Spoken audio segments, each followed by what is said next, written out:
Was Supernatural a Gothic show?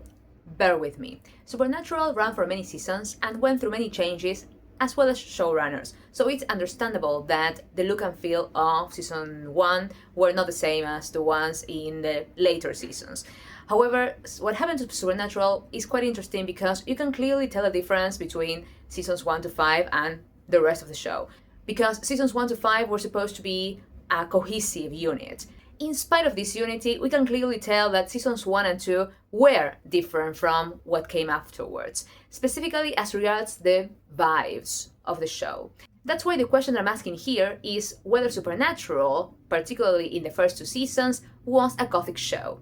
Let's review first the characteristics of Gothic fiction, which I have explained before, but as a quick review, Gothic fiction is characterized by the intrusion of the past upon the present, psychological horror, supernatural events, a creepy and haunted atmosphere, and ruined settings like churches, mansions, houses, etc. If we go back, we can clearly tell that the atmosphere of seasons 1 and 2 was very haunted and creepy, specifically because many of the locations were like ruined houses, very dark and gloomy places.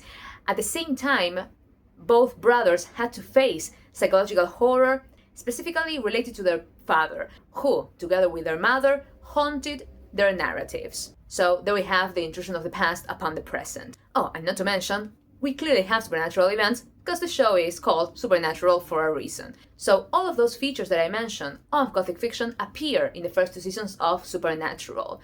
Meaning, can we say that Supernatural was a Gothic show? Yes, I think we can. And I think it really gives the show another layer of meaning and of depth because it allows us to see the show not just as a fantasy show, which is closer to what it became later on, in my opinion at least, or even to just like a horror show. It was a horror show with a lot of Gothic elements, and I think that's part of the reason why it became so special, even from the beginning.